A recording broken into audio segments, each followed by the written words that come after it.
Madani Muzakara, Madani Muzakara, Madani Muzakara. Alhamdulillahi Rabbil Alameen, wassalatu wassalamu ala khatamin nabiyyin, amma ba'd, fa'a'udhu billahi minash shaytanir rajim. بسم الله الرحمن الرحيم. الصلاة والسلام عليك يا رسول الله وعلى آلك وأصحابك يا حبيب الله. الصلاة والسلام عليك يا نبي الله وعلى آلك وأصحابك يا نور الله. نويت سنة الاعتكاف. Booklet of Maktabatul Medina, Blessings of Salat and Salam, saying number 11 of the final messenger of Allah sallallahu alaihi wasallam. Whoever recited Salat upon me out of devotion 3 times in the day and 3 times in the night, then it is upon the mercy of Allah Almighty that He forgives the sins of that day and that night. صلوا على الحبيب صلى الله على محمد. My name is Karamat Ali. I'm calling from Karachi, Pakistan. I wanted to ask a question to Amir Ahlus Sunnah. Some people sell water and carry out this trade. How is it to do so? If someone sells water that is under his ownership, then there's nothing wrong in it. Mineral water is sold all over the world. This is a whole industry in its own. There are huge plans for it. There's no Shari'i problem in it. Sallu ala al-Habib, sallallahu ala Muhammad. My question in the court of the Amir of Ahl Sunnah is that can jinns be seen? You'll perhaps not be able to bear it if you get to see them. You won't be able to see them in their true form anyways. Because the jinn is the creation of the unseen, ghaib. As far as jinnat are concerned, okay, fair enough that no one can see them, but is there anything written in books that they are scary creatures? In case if someone sees them, then he'll be scared. Is there anything mentioned in books? I mean, if they have very scary features or creation, please guide us. That's not necessary. It depends on which form they appear in. Actually, my point is, fine, it is established that nobody can see a jinn in its actual form or shape. But yet people have got imaginations regarding jinnat, that their features are very scary, they look horrible. As soon as you think of a jinn, so you start getting scared. Now, the point is, how did one come to know that they look horrible? If no one has seen them in their actual form, then how come this fact was established? You see the different kinds of stories, tales, different films and dramas. That's how they portray jinns. I know about the stories that they make the images of jinns, portraying them to be scary. And then masks for children are also very common out there in our society. So they are portrayed as a scary creation. It's possible that such imagination regarding jinnat is false. You see, the jinn that has been given the authority of changing forms. Now it can come before you in a good form or in a bad form. It can come in front of you in the shape of a cat, dog or a snake. It is possible that any jinn may be present here with his head lowered in humility in this very Madani Muzakara. And people might be attracted towards him thinking that he's a pious person. Well, it's some form of shape. I'm just saying this to explain you, don't get scared. No. I'm just saying it to make you understand. Otherwise it can come in any form or any shape. It's not necessary that they only come in a scary form. You see Madaris al-Madina and Jami'at al-Madina, they may be studying in them as well. As in, they'll be in a human form, they will respect the teacher and follow everything else. So they're also a creation, bound by stipulated law. Actually, that's what my point was. I was trying to explain that normally it is a perception that jinnat, they are scary, although they can appear in any shape or form. But in reality, is their original form scary, horrible or not? It's mentioned in the Quran, إِنَّهُ يَرَاكُمْ هُوَ وَقَبِيلُهُ مِنْ حَيْثُ لَا تَرَوْنَهُمْ. The translation of this verse is, indeed he and his tribe see you from where you see them not. Actually, Shaitan is Abul Jan, father of Jinnat. Jinnat can see us, whereas we cannot see them in their actual form. When we cannot see them, we can never truly identify them. However, it has been mentioned in many places in the Holy Quran that Jinnat have been created from blazing fire. Wallahu ta'ala a'lamu wa rasuluhu a'lam. Sallu ala al-Habib, sallallahu ala Muhammad. So do they study in Jami'atul Madina or Islamic I'm institutions? not saying that they study in Jami'ah for sure. It is a possibility. They might be in Madaris as well. There could be some scholars who may be Mufti al-Thaqalain. Imam Nasafi rahimahullah was a very big scholar and his book is also taught in our Jami'at, isn't it? Kanzud Daqa'iq. Kanzud Daqa'iq. This book is taught in Dars-e Nizami, isn't it? Kanzud Daqa'iq. So his blessed title is Mufti al-Thaqalain, meaning that the jinns would also ask him for Shari'i rulings. The humans do ask rulings to a Mufti, but even jinns would ask rulings from him and take fatwas from him. So he was Mufti al-Thaqalain, meaning that the Mufti of the humans and that of the jinns, both of them combined, are called Thaqalain. And jinns would come to other honorable muftis as well and ask them for Shari'i rulings, and it would be obvious to them, as they would perhaps visit them quite often. As remember that the jinns are also in need of Shari'i guidance. You'll find them to be Hanafi, Shafi'i, Hanbali, Maliki, Sunni, firm Sunnis, Razavi, those who follow Imam Ahmad Raza Khan rahimahullah. And you will find denier jinns as well. You'll also find amongst them the followers of corrupt sects. There are of all sorts. Sallu ala al-Habib sallallahu ala Muhammad. Person who offers salah, sometimes he gets a mark on his forehead. It is asked that, can that mark be removed or not? Please guide. What's the need of having it removed? There's no need for it. How would you get it removed? Would you get it operated?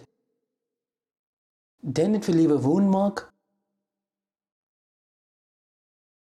So there's no need for having it removed. This would be giving pain to yourself for no reason. That mark is not painful at all.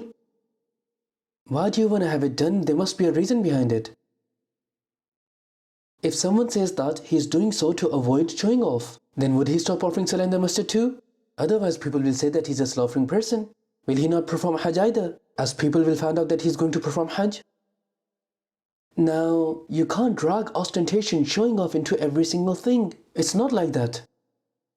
There are many such actions that are performed in front of everyone. Sallu ala al-Habib sallallahu ala Muhammad. The Amir of Ahlul Sunnah clarified that Thaqalain refers to humans and jinns. Is it okay to keep someone's name as Thaqalain? It's not impermissible to keep this name, but you can see what it actually means. Two heavy things. Thiql, which means heavy.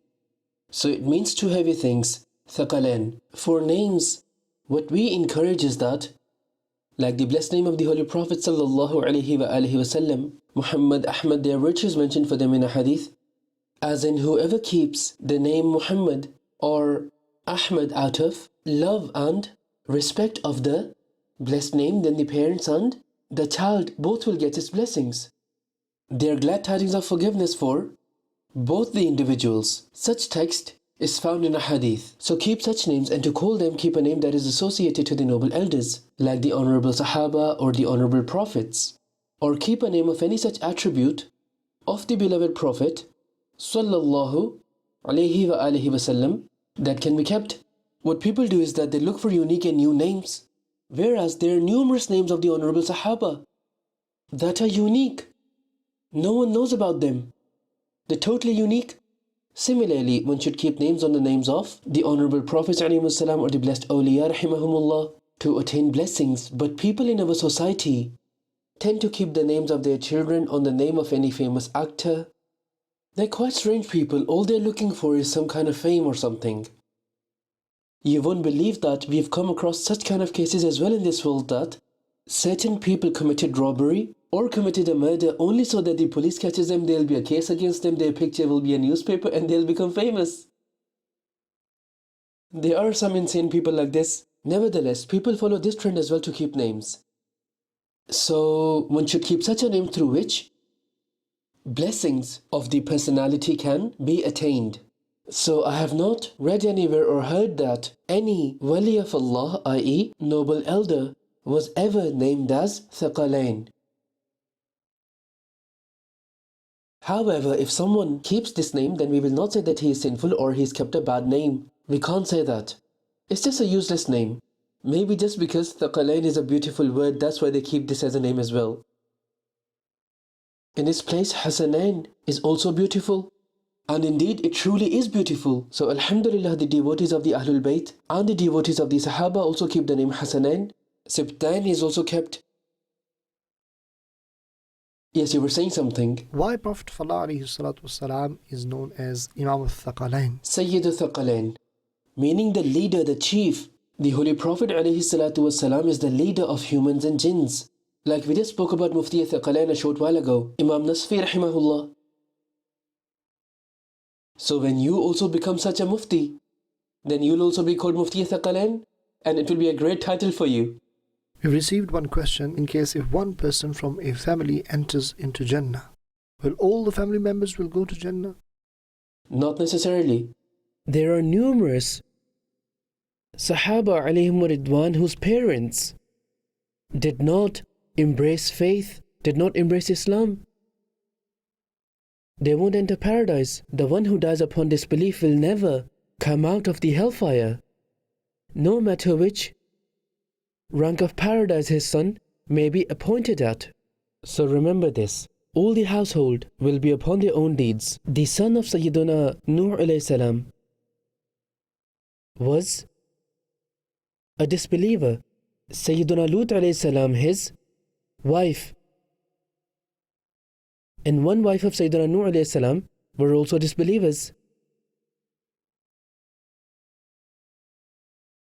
The son of Sayyiduna Nuh alayhi salam was so unfortunate that the Quran excluded him from being his son. That's the majesty of Allah. May Allah preserve our Iman. Ameen. A person should not only rely upon his association, thinking that my father is a grand sheikh, so now I am entitled to paradise duly. Everyone has to perform actions and preserve his Iman as well.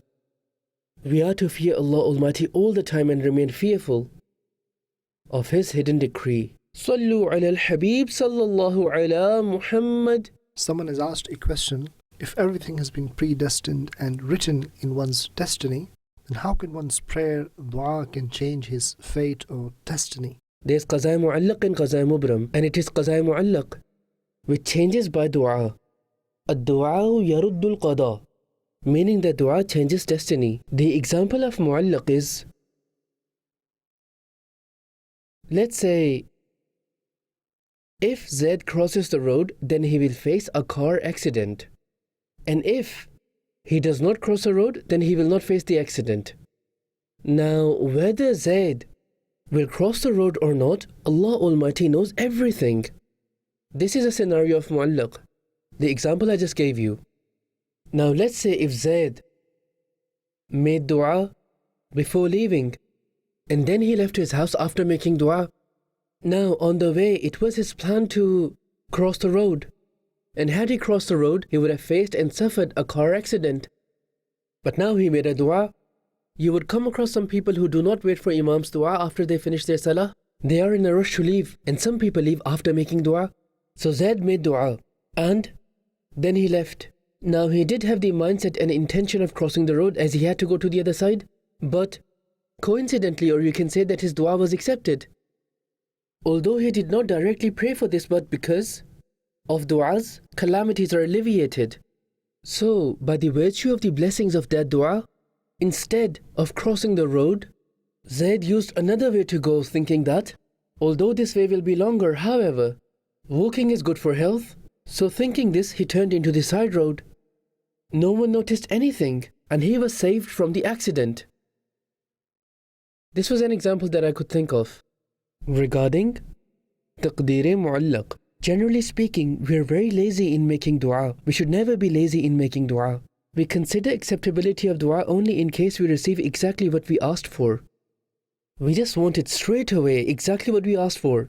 If someone's ill, as soon as I make dua, they should instantly recover. And they should be up and running straight away. Only then they'll say, otherwise accepted. This is also acceptability. But as I mentioned, acceptability is also in the form of alleviation and repelling of calamities. The calamities become lighter, as in a bigger calamity would have befallen, but it passed by as a small calamity. And we think that, look at our state, calamities surround us. This happened, that happened. Remember, something bigger could have happened.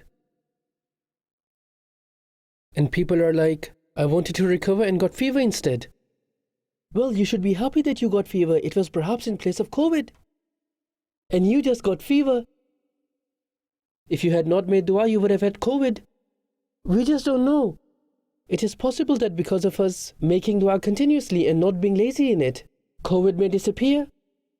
Perhaps TB was destined, but you only got a cough. No other disease afflicted you.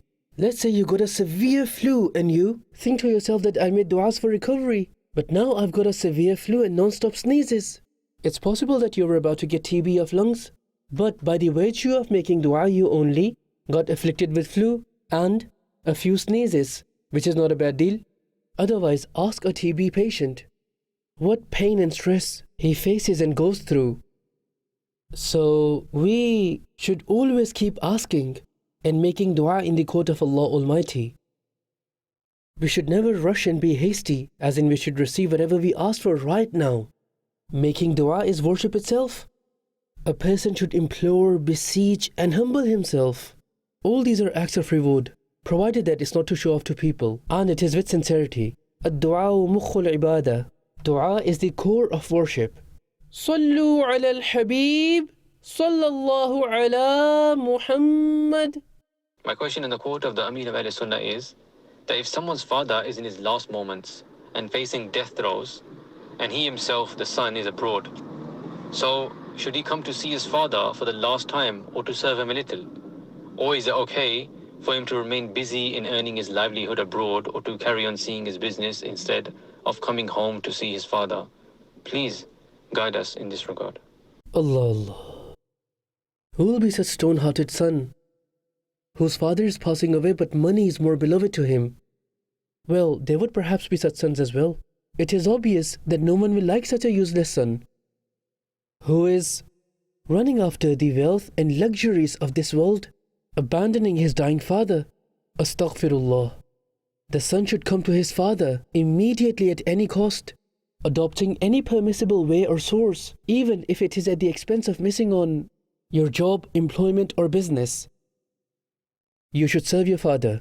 Sallu ala al-habib, sallallahu ala Muhammad. My question to Amir of Ahlul Sunnat is that can we make this dua, O Allah, grant us salvation from shaitan? There's no harm in asking for dua to have salvation from Satan the accursed. A'udhu billahi minash shaitanir rajim. Meaning, O Allah, I seek refuge in you from Satan the accursed. This is asking salvation from Satan, salvation from his evil. Meaning that, O Allah, save us from Satan, the accursed, who makes us commit evils and sins, so that he can't make us commit sins. There's no harm in this dua. Sallu ala al-habib, sallallahu ala Muhammad. I have a question. Is it okay to ask wages of a man and age of a woman before arranging their marriage? What's wrong in it? People will obviously ask the age to make sure she's not very old. If the groom is very young and the wife is very old, then they both will look like mother and son, leading to a dispute with rumors spreading in the society. So marriage should be performed after being satisfied and carrying all relevant checks. Man's income can also be asked. Indeed, there's no harm in it. What is he going to feed her? Obviously, the girl side will ask about this, that how much do you actually earn? Well, it is asked in detail that how much he earns, but it is not asked that how does he earn, halal or haram. This should also be asked. People do ask about this as well, but they don't understand halal and haram. As in, if they come to know that the other person is on a high post of an interest-based organization, then there wouldn't be any need of asking about his income now. People generally are not really bothered about where the money was actually earned from, even if it's haram. All they want is just money. It doesn't matter how it's earned. This is the general attitude of people out there. Doesn't matter even if he doesn't pray. Their daughter wouldn't pray either. So what makes you think that they will look for a salah offering son-in-law? There are certain matters that are considered bad in the society. They refrain from them. If they come to know that the boy drinks or gambles, then they will not marry their daughter to him. This is fine. An alcoholic or a gambler is not a nice person, but then he who doesn't pray is not a good person either. We happily give our daughter to a non-salah offering person. A person who deals with interest, how's he a good person? But people wholeheartedly and happily marry their daughters to them just because he's on a high post. So that which is a sin in the court of Allah Almighty, people don't keep that as a criteria. Being alcoholic or gambler is sinful in the court of Allah Almighty. But so is the person who consumes interest and does not offer his salah. But our criteria revolves around what is considered bad in the world. Alas. May Allah Almighty grant us all sound intellect so that we refrain from every single sin. Refrain from the sin that is bad in the sight of people, and in case there is a sin that is not considered bad by people, we should refrain from that sin as well, because the owner of reward and punishment is Allah, not the people. Allah will grant paradise, and ma'adallah, the one who He gets displeased with, He's the one who will put them into the hellfire. People cannot do anything. Sallu ala al-Habib sallallahu ala Muhammad. If someone is with his friends and they asked if he had money on him, could that person lie? Because if he says yes, then he has to give them treat. Is it okay to lie on such occasion? Please guide. Why will you have to treat them? Well, if they say to you on a gunpoint, then in this case it's a different matter. This normally happens when you're very frank with each other. But you cannot lie here. This is such a small and trivial issue. And lying here is like lying, is not bad at all. You'll have to speak the truth. Why do you keep such friendships where you have to treat them out of frankness? Well, you had your treat from them many a times, and now when it's your turn to treat them, then there's no money. Because your true character is tested when it comes to spend on someone else from your own pocket. Spending money on someone is difficult. When they treat you, they give you gifts, then you just praise them. And when it's your turn to spend on them, then you do so unwillingly. Sallu ala al-Habib sallallahu ala Muhammad. We received a question from sister. She sent a text message. Whenever I start my salah, during my salah, by mistake 2 or 3 words are mispronounced. Then I start my salah again. Even after trying 3 to 4 times, I make mistakes. Will my salah be accepted? What is the nature of mispronunciation of words? How would we find this out? Whether the mispronunciation has distorted the meanings or not, or a wrong word was uttered. For example, the Quran was being recited, and some articulation was not pronounced properly. Then you can recite it again and correct it. We have this leniency. You don't need to re-offer the whole salah.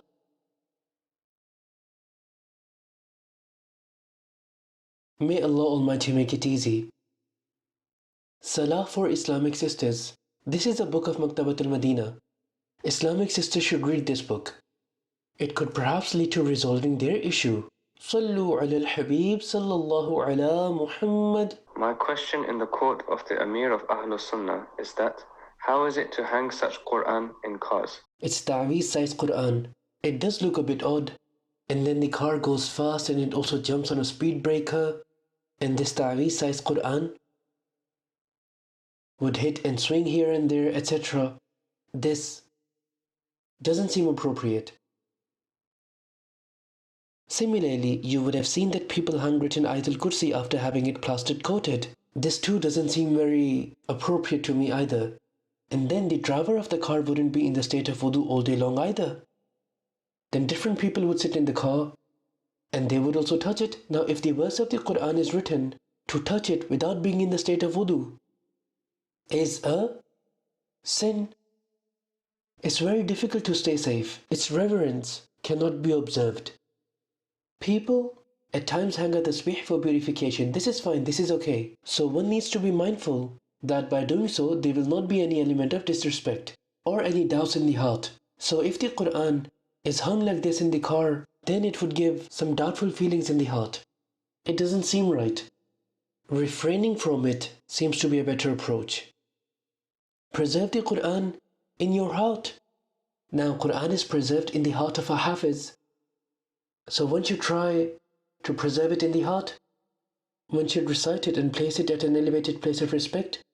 This is more feasible. I saw these scenes in Dadu, Pakistan, and I was really impressed of it, and I also mention it every now and then, and I saw it there for the first time, and I've not seen it anywhere else besides there. What they do is, they sort of make beautiful palanquins.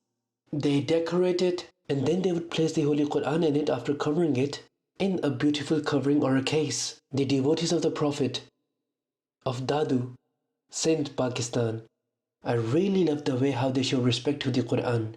No matter how much you respect the Quran, it is never enough. Whose book is it? Allah Almighty's. It is Allah's words. So we should respect it as much as possible. When it's moving everywhere in the car, it doesn't look respectful. Sallu ala al-Habib, sallallahu ala Muhammad. We received a kind of similar question that whatever information and content we have on social media, should we trust that? If they are reliable, then they should be believed upon. And if they're unreliable, then they should be rejected. But how would we know whether they are reliable or not?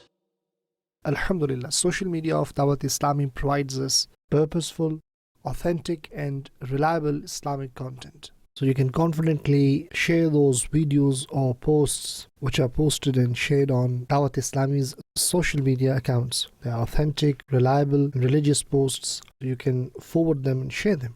All this content is approved and checked by Islamic scholars. And Amir of Ahl Sunnah also gives us a mindset that whichever post we share and forward must be reliable and authentic, and better if checked by an Islamic scholar. You can use our social media accounts. Our posts are checked, so you can easily forward and share them. MashaAllah. We've received one text message. A sister is asking that she came to know after her marriage that her husband does not fulfill fara'id and wajibat. Is there anything to read which may help my husband to become a practicing Muslim? She should remain steadfast upon fara'id herself, and she should try somehow that her husband listens to such speeches or reads such booklets or watches such kind of clips. For example, they sat down to eat and she puts the clip on, or they just sat down and she puts the speech on. Or keep a salah booklet next to him. You know, of a booklet for those who don't offer salah. Disclosures from Sharp Thief. Maktabatul Madina would have this booklet on his stalls, so she can put this booklet on his table or working desk or in his drawer. Now the name of this booklet is so catchy that it will catch the attention of the husband. So if Allah enables him, then he may read it. And if she gets an opportunity to explain him politely, that would also work for her, saying, please offer salah, I will wake you up for Fajr. However, remember that in all this process, kindness, politeness is the key. There shouldn't be any criticizing. And make dua as well. I've told you so many litanies. Inviting towards righteousness is the best of the litanies. For someone's reform, there is a booklet of Maktabatul Madina, Daughter Thrown Alive into Well. On page number 36 of this booklet, there's a litany mentioned to make your husband pious and salah offering under the heading, Husband will become righteous. It states that if the husband of some woman has bad habits and keeps quarreling with family members, then she should recite Surah Al-Fatiha 1111 times with Bismillahir Rahmanir Rahim in the beginning each time and blow onto water. She should then give this water to her husband to drink. Inshallah, the person will become a righteous and salah offering person. Perform this act in such a way that the husband etc. may not come to know about it. Otherwise, quarrel may break out due to misunderstanding. She can also blow onto the water cooler, and everyone, including the husband, may drink from it. If you say that I have performed a litany for you, and it will make you a salah offering person, then it can, ma'adallah, lead to confrontation. In fact, even if he gets a headache now, he will say that, yes, you did something. This headache is because of you. And if husband's mother comes to know about it, then it will fuel up things even more. I don't need to explain any further. So therefore, these litanies are performed secretly. Sallu ala al-Habib, sallallahu ala Muhammad. Madani Muzakara, Madani Muzakara, Madani Muzakara.